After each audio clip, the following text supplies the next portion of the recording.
me gustaría hablar del tratamiento quizá más famoso dentro del cáncer de mama, que es verdad que no se ofrece a todas, porque depende un poco del tipo molecular que tengas de cáncer de mama, pero que llevan muchas de nuestros pacientes durante mucho tiempo y es la hormonoterapia. Me gustaría que primero que todo explicaras un poco cómo funciona y después las indicaciones de por qué sí, por qué no y qué efectos secundarios nos pueden dar. La hormonoterapia, en efecto, es el tercer pilar básico del tratamiento del cáncer de mama, ¿no? Tendríamos la cirugía, la radioterapia, la hormonoterapia, la quimio y los dirigidos, ¿no? Serían esos 5 probablemente los más importantes, pero probablemente el grueso de las pacientes van a recibir hormonoterapia en algún momento. ¿Por qué? Pues porque los tumores hormonodependientes, como decíamos en el podcast anterior, ¿no? Los luminales, suponen el 70% de todos los diagnósticos de cáncer de mama. Entonces, siempre intentamos aprovecharnos de esa ventaja proliferativa. ¿Qué significa que un tumor es hormonodependiente? Significa que subsiste gracias a que hay un exceso de estrógenos en la propia paciente. Y dices, bueno, ¿cómo puede haber estrógenos si la paciente es posmenopáusica, si la paciente ya no le funciona el ovario? Y es porque tenemos distintas fuentes de producción de hormonas en el organismo. La principal es el ovario, lógicamente, de ahí que en todas las pacientes premenopáusicas intentemos bloquear el ovario, con fármacos que actúan bloqueando el estrógeno, bloqueando el ovario y bloqueando las órdenes desde el cerebro para que no llegue el ovario a segregar estradiol. Así utilizamos normalmente el tamoxifeno y los pinchazos del análogo de la LHRH, el Zoladex, por ejemplo, para bloquear completamente lo que sería la producción hormonal en la paciente premenopáusica, en la paciente donde el ovario sigue funcionando, porque así bloqueo con el tamoxifeno la producción estrogénica periférica y con el pinchazo la orden desde el cerebro hasta el ovario. Vale. Ahora bien, las pacientes mayores, las pacientes donde su ovario ya dejó de funcionar, que tuvieron su menopausia a los 53, a los 54 de forma normal y natural, siguen siendo mujeres porque siguen produciendo hormonas en la grasa periférica y también en las suprarrenales, porque lo que hacen es que transforman las hormonas masculinas en femeninas. Y ese proceso de transformación de hormonas masculinas en femeninas, que se produce en todas las mujeres de forma fisiológica cuando hemos alcanzado la menopausia, se llama aromatización. Transformo la masculina en femenina por la aromatización de las masculinas en femeninas y consigo estradiol para conseguir siendo mujer. Entonces, ¿cómo tengo que bloquear a esas señoras? Pues con un inhibidor de la aromatasa. Y lo que propongo normalmente es una pastilla, 5 años de tratamiento, que es lo estándar, con un inhibidor de la aromatasa.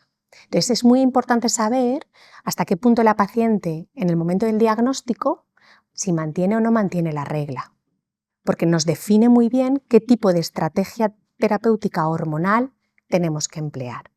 Porque nuestro objetivo en el tumor hormonal es quitar las hormonas y conseguir menopausia, porque los efectos secundarios van a ser fundamentalmente los derivados de la deprivación del estradiol.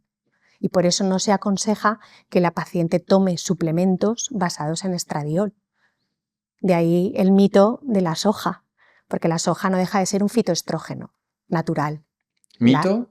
Mito es de podemos tomar, porque sí que sabemos que realmente las pacientes que tienen una dieta basada en soja, como son las poblaciones occidentales, no tienen más cáncer de mama que las orientales, ni ninguna. Es que en ese sentido es verdad que la soja es un fitoestrógeno natural y que si consumes soja al final tienes algo de producción estrogénica en el cuerpo, pero que realmente tendrías que consumir kilos y kilos y kilos de soja para que realmente hubiera una absorción estrogénica mayor, ¿no? Vale. Entonces, las pacientes pueden estar tranquilas, que si no consumían soja, pues no es necesario que la consuman a partir de ahora, pero también es verdad que por ponerse determinadas cantidades más pequeñas o como salsa que utilizamos normalmente con algún tipo de alimentación, pues no hay que estar preocupado.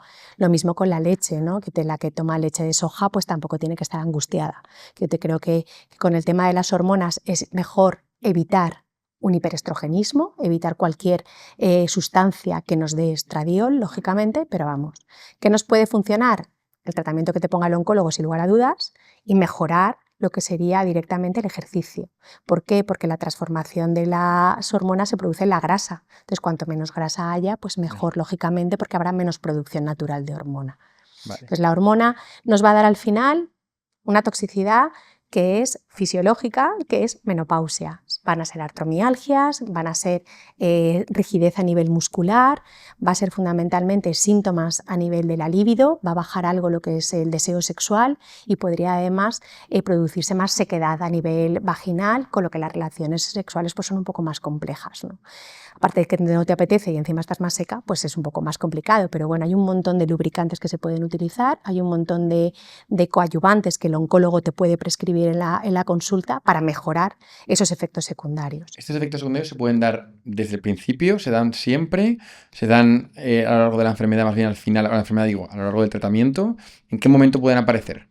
Normalmente la paciente se va adaptando a ellos, que es verdad que según qué tipo de hormona empleemos, más o menos pueden aparecer efectos secundarios más molestos desde el principio. Es decir, cuando a la paciente sí que le hemos hecho una supresión ovárica completa, hemos añadido un Zoladex para bloquear la orden del cerebro al ovario, es cierto que sí que se consiguen niveles de castración más altos, con lo que realmente los síntomas aparecen de forma un poco más precoz. Pero una paciente con un inhibidor de aromatasa igual no nota ningún tipo de efecto secundario hasta que no lleva más o menos 6 meses, que directamente se puede acostumbrar perfectamente a la situación de evitar la transformación de hormonas. Con el tamoxifeno, también bastante famoso en el tratamiento del cáncer de mama hormonodependiente, los efectos también son parecidos a los del inhibidor de aromatasa. ¿Aparecen antes, después?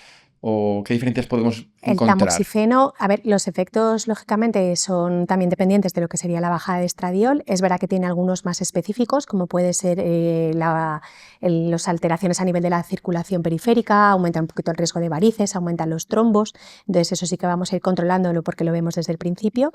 Y luego, lógicamente, que el tamoxifeno, como es un antiestrógeno puro, nos puede producir algún tipo de efecto agonista sobre el endometrio y hay que vigilar muy bien a estas pacientes en la consulta para que controlemos que el endometrio, como no va a recibir orden de desaguar y no va a haber regla, directamente veamos que la pared endometrial crece en condiciones normales y no se desarrolla ningún pólipo, ningún mioma, ninguna lesión premaligna, ningún cáncer de endometrio, que lógicamente lo iremos vigilando. Cuando la línea endometrial está muy gorda, lo que hace el ginecólogo normalmente es ofrecer una histeroscopia con biopsia o incluso un legrado para volver a empezar de cero, porque siempre va a haber algo de crecimiento a nivel endometrial. Entonces sí que es importante mantener lo que es la revisión ginecológica anual cuando estamos tomando el tamoxifeno. Igual que es importante hacer las densitometrías óseas porque los inhibidores de la aromatasa aumentan el riesgo de osteoporosis en las pacientes que reciban estos tratamientos y más o menos cada 18 meses, cada 2 años, hacer una densitometría de control por si hay que implementar un poquito los suplementos de calcio y de vitamina D.